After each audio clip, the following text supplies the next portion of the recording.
Hello ছাত্রছাত্রীগণ, যে জ্ঞানগুরু science জিনিয়াসে তোমাদের স্বাগত। আজকে আমরা জানব ক্লাস 9-এর বৃত্তের পরিধি অধ্যায় সম্বন্ধে।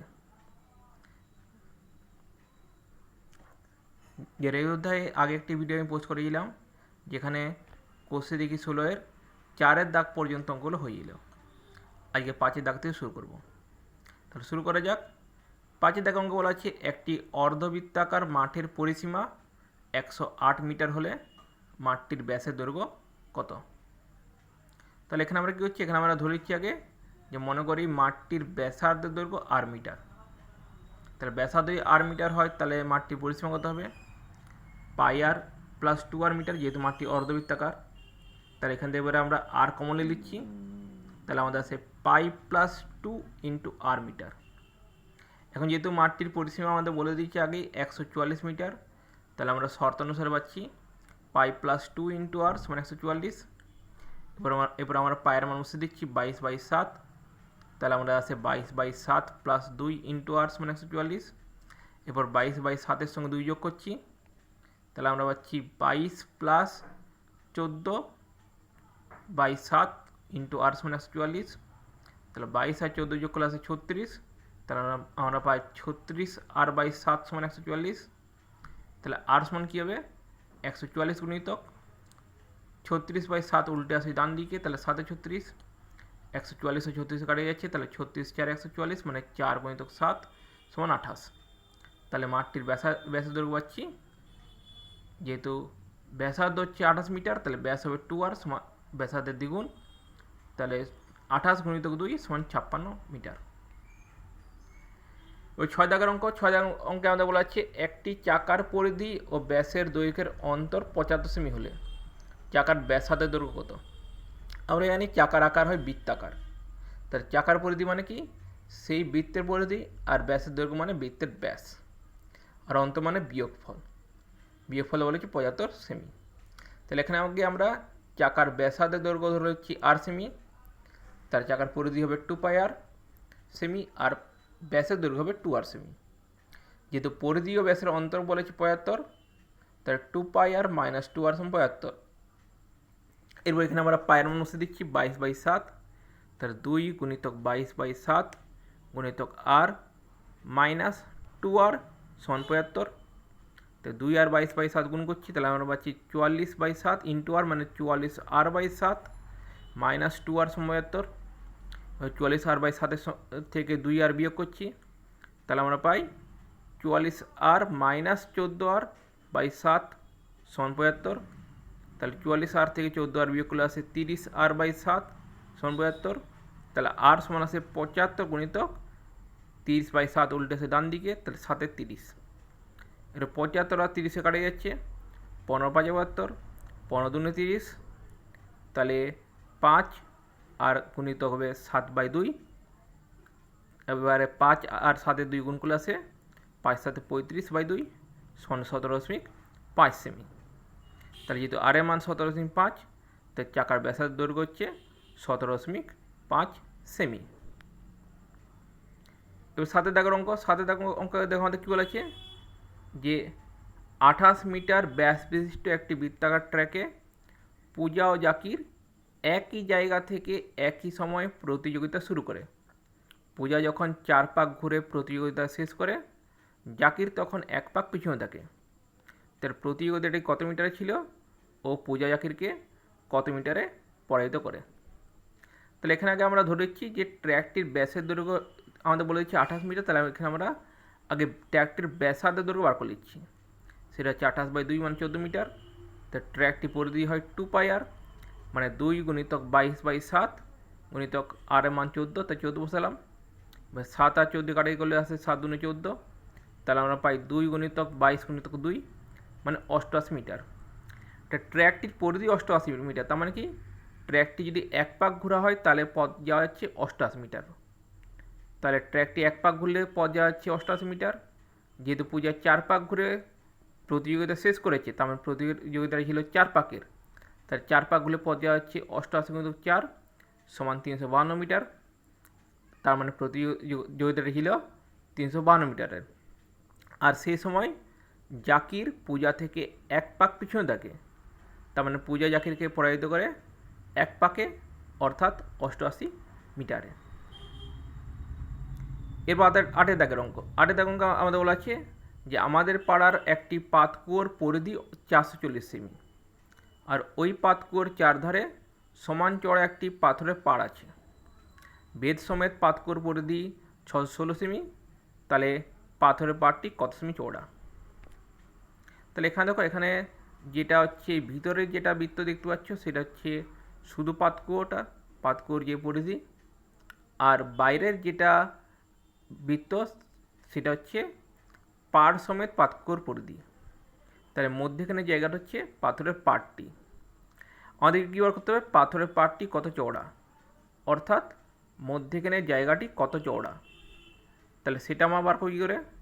যদি আমরা বড় বৃত্তের ব্যাসার্ধ থেকে ছোট বৃত্তের ব্যাসার্ধ বাদ দিয়ে দিই, তাহলে পেয়ে যাবো যে পাথরের পাড়টি কত চওড়া বটে। তাহলে এই জন্য আমরা কী হচ্ছি, আগে ধরে নিচ্ছি যে মনে করি পাড় সমেত পাতকুয়োর ব্যাসার্ধ হচ্ছে বড় আর সেমি, আর শুধু পাতকুয়োর ব্যাসার্ধ হচ্ছে ছোটো আর সেমি।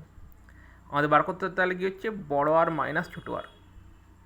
তাহলে আগে আমরা পাড় সমেত পাতকুয়োর পরিধি বার করছি, তো 2 পাই বড় আর সেমি, যেহেতু আমাদের পাড় সমেত পাতকুয়োর পরিধি বলে দিয়েছে 616 সেমি, তাহলে প্রথম শর্তানুসারে আমরা পাচ্ছি 2 পাই বড় আর সমান 616, আর শুধু পাতকুয়োর পরিধি পাবো 2 পাই ছোটো আর সেমি, যেহেতু শুধু পাতকুয়োর পরিধি বলেছে 440 সেমি, তা 2 পাই ছোটো আর সমান 440। তাহলে 2 পাই বড় আর সমান 616, এটা 1 নম্বর সমীকরণ, আর 2 পাই ছোটো আর সমান 440, এটা 2 নম্বর সমীকরণ। এরপর আমরা 1 নম্বর সমীকরণ থেকে 2 নম্বর সমীকরণ বিয়োগ করে দিচ্ছি, তাহলে আমরা পাই 2 পাই বড় আর মাইনাস 2 পাই ছোটো আর সমান 616 মাইনাস 440। এরপর আমরা 2 পাই বড় আর মাইনাস 2 পাই ছোটো আর থেকে 2 পাই কমন নিয়ে দিচ্ছি, তাহলে আমাদের আসে 2 পাই ইন্টু বড় আর মাইনাস ছোটো আর সমান 176। এরপর পায়ের মান বসাই, তো 2 গুণিতক 22/7 গুণিতক বড় আর মাইনাস ছোটো আর সমান 176, 2 আর 22/7 গুণগুলো আসে 44/7 গুণিতক বড় আর মাইনাস ছোটো আর সমান 176। 44/7কে আমরা উল্টে আনছি ডান দিকে, তাহলে আমাদের আসে বড় আর মাইনাস ছোটো আর সমান 176 গুণিতক 7 44। এবার 176 আর 44 কাটাই করি, তাহলে আমরা জানি 44 4 176, তাহলে 4 গুণিতক 7 সমান 28, তার মানে পার্টটি 28 সেমি চওড়া। 9 দাগের দেখো আমাদের কী বলা আছে, যে গ্রামের নিয়ামত চাচা মোটরের চাকার সঙ্গে বেল্ট দিয়ে একটি মেশিনের চাকা যুক্ত করেছেন। তাহলে মোটরের চাকার ব্যাসের দৈর্ঘ্য 14 সেমি এবং মেশিনের চাকার ব্যাসের দৈর্ঘ্য 94.5 সেমি। তাহলে মোটরের চাকা প্রতি সেকেন্ডে 27 বার ঘুরলে মেশিনের চাকা ঘন্টায় কতবার ঘুরবে? তাহলে এক্ষেত্রে আমরা কী করছি, এক্ষেত্রে আগে মোটরের চাকা আর মেশিনের চাকা দুটোরই পরিধি নির্ণয় করছি। মোটরের চাকার ব্যাসের দৈর্ঘ্য বলে 14 সেমি, তাহলে মোটরের চাকার ব্যাসার্ধ দৈর্ঘ্য হবে 14/2 সমান 7 সেমি। তাহলে মোটরের চাকার পরিধি হচ্ছে 2 পাই আর, মানে 2 গুণিতক 22/7 গুণিতক 7, তা 7 কেটে যায়, তাই 2 গুণিতক 22 সমান 44 সেমি। মেশিনের চাকার ব্যাসের দৈর্ঘ্য বলেছে 94.5 সেমি, তাহলে মেশিনের চাকার ব্যাসার্ধ দৈর্ঘ্য হতে হবে 94.5/2 সেমি, তাহলে পরিধি হচ্ছে 2 পাই বড় আর, মানে 2 গুণিতক 22/7 গুণিতক 94.5/2। এখানে দেখো, এখানে আমরা 22 আর 2 কাটাই করছি, 2 11 22, তাহলে 11 হলো, আর 94.5 আর 7 কাটাই করছি, তাহলে 7 13.5-এ 7কে 13.5 দিয়ে গুণ করলে 94.5 হয়, তাহলে 7 আর 94.5 কাটাই করলে আসে 13.5। তাহলে আমরা পাচ্ছি 2 গুণিতক 11 গুণিতক 13.5, এদের গুণগুলো আসে 297 সেমি। এবার দেখুন, এখানে আমরা চাকার পরিধি, চাকার আবর্তনের সময় আর আবর্তন সংখ্যা এদের মধ্যে সম্পর্ক স্থাপন করেছি। মোটর চাকার ক্ষেত্রে কী পাচ্ছি, পরিধি 44 সেমি, 1 সেকেন্ডে আবর্তন করছে 27 বার। মেশিন চাকার পরিধি 297 সেমি, সেটি 1 ঘন্টায় মানে 3/6 সেকেন্ডে কতবার আবর্তন করছে বার করতে হবে। তা দেখো, যে যে চাকার পরিধি যত বেশি হবে সেটি কিন্তু তত কম বার ঘুরবে, কারণ সেটি একবার ঘোরাতে কিন্তু অনেক বেশি পথ অতিক্রম করে যাচ্ছে। আর যেহেতু মোটর চাকার মেশিনের চাকা বেল্ট দিয়ে যুক্ত, তাই দুটো কিন্তু একই পথ অতিক্রম করবে, ভিন্ন পথ নয়। কিন্তু যেহেতু মেশিনের চাকার পরিধি বেশি, তাই সেটি কম বার করবে। অর্থাৎ চাকার পরিধি ও আবর্তন সংখ্যার মধ্যে সম্পর্ক হচ্ছে ব্যস্ত সম্পর্ক। আর কোনো চাকা যত বেশি সময় ধরে ঘুরবে, স্পষ্ট বোঝা যাচ্ছে সেটি কিন্তু তত বেশিবার ঘুরতে পারবে। অর্থাৎ চাকার আবর্তনের সময় ও আবর্তন সংখ্যার মধ্যে সরল সম্পর্ক। তাহলে আমরা যদি বার করি যদি নির্ণয় আবর্তন সংখ্যা, তা দেখো যে জিজ্ঞাসা চিহ্নের উপরে কী আছে 27, তাহলে 27 লিখলাম গুণিতক, যেহেতু চাকার আবর্তন সময়ের সঙ্গে আবর্তন সংখ্যা সরল সম্পর্ক, তাহলে চাকার আবর্তন সময় সেটা 1/3600 হতো, ওইটা উল্টে যাবে 3600/1। আর চাকার পরিধির সঙ্গে আবর্তন সংখ্যার সম্পর্ক হচ্ছে ব্যাস সম্পর্ক, তাই এটা যা আছে বসে যাবে, অর্থাৎ 44/297। এবার 44/297 এটা আমরা কাটাই করছি 11 দিয়ে, 11 4 44, 11 27 297। এরপর আমরা তাহলে পাচ্ছি 27 গুণিতক 3600 গুণিতক 4 27। এবারে 27 27 কাটাই করছি, তাহলে আসে আমাদের 3600 গুণিতক 4 সমান 14400 বার। অর্থাৎ মেশিন চাকাটি 1 ঘন্টায় 1404 বার ঘুরবে। এরপর দেখো 10 দাগের অঙ্ক। 10 দাগের অঙ্কে আমাদের বলা আছে আমাদের ক্লাব ঘরের ঘন্টার ও মিনিটের কাটা দৈর্ঘ্য যথাক্রমে 8.4 সেমি ও 14 সেমি। তাহলে একদিনে প্রতিটি কাটা কত পথ অতিক্রম করবে বার করতে হবে। তাহলে এক্ষেত্রে দেখো, এক্ষেত্রে প্রতিটি কাটা যে পথ অতিক্রম করবে সেটি হচ্ছে কোনটি, সেটি হচ্ছে তাদের যে দৈর্ঘ্য যেটি আছে, প্রতিটি কাটা যে দৈর্ঘ্যকে যদি ব্যাসার্ধ যদি ধরি, তাহলে সেই ব্যাসার্ধ বিশিষ্ট যে বৃত্ত উৎপন্ন হবে সেই বৃত্তের পরিধি হবে সেই কাটার একবার আবর্তনের পথ। তাহলে মিনিটে কাটার ক্ষেত্রে কী দেখছি যে তার দৈর্ঘ্য হচ্ছে 8.4 সেমি। তাহলে মিনিটে কাটাটি যে বৃত্তাকার পথ অতিক্রম করছে তার ব্যাসার্ধ দৈর্ঘ্য হচ্ছে মিনিটে কাটার যে দৈর্ঘ্য হচ্ছে 14 সেমি, তাহলে সে যে বৃত্তাকার পথ অতিক্রম করছে তার ব্যাসার্ধ দৈর্ঘ্য হচ্ছে 14 সেমি। তাহলে পরিধি কত হবে 2πr, মানে 2 গুণিতক 22/7 গুণিতক 14। তাহলে 7 আর 14 কাটে গেলে আসে 7 2 14, তা 2 গুণিতক 22 গুণিতক 2 সমান 88 সেমি। তাহলে তার মানে মিনিটে কাটাটি একবার যদি আবর্তন করে তাহলে সেটি 88 সেমি পথ যায়। এখন এই 88 সেমি পথ যেতে বা একবার আবর্তন করতে মিনিটে কাটার সময় কত লাগবে, সে লাগছে 1 ঘন্টা। কারণ আমরা জানি মিনিটে কাটা একবার যদি ঘুরে তাহলে সেটি 1 ঘন্টা পথ যাচ্ছে। তাহলে মিনিটে কাটা 1 ঘন্টায় যাচ্ছে 88 সেমি পথ।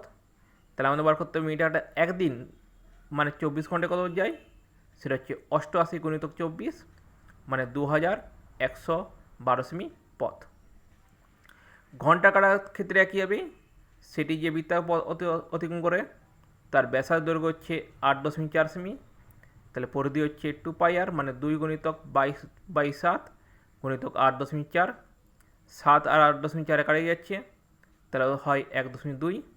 তাই 2 গুণিতক 22 গুণিতক 1.2 এদের গুণ করলে পাই 52.8 সেমি। তার মানে ঘন্টা কাটাটি একবার ঘুরলে যে পথ যাচ্ছে সেটি হচ্ছে 52.8 সেমি। আর ঘন্টা কাটার একবার ঘুরতে সময় লাগে কত, সেটা হচ্ছে 12 ঘন্টা। তার মানে ঘন্টা কাটাটি 12 ঘন্টায় যাচ্ছে 52.8 সেমি পথ। তাহলে 1 ঘন্টায় যাই 52.8/12 সেমি পথ। তাহলে একদিন মানে 24 ঘন্টায় যাবে 24 গুণিতক 52.8/12। তাহলে এবারে 12 আর 24 কাটিয়ে যাচ্ছে, 12 2 24, তার মানে 2 গুণিতক 52.8 সমান 105.6 সেমি। জ্ঞানগুরু সায়েন্স জিনিয়াসে আজকে এতটাই। যদি ভিডিওটি ভালো লেগে থাকে তা লাইক করবে, শেয়ার করবে, সাবস্ক্রাইব করবে। আর যদি কিছু প্রশ্ন থাকে, কিছু পরামর্শ থাকে, তাহলে অবশ্যই কমেন্ট বক্সে কমেন্ট করে জানাবে। আজকে এতটাই, নমস্কার।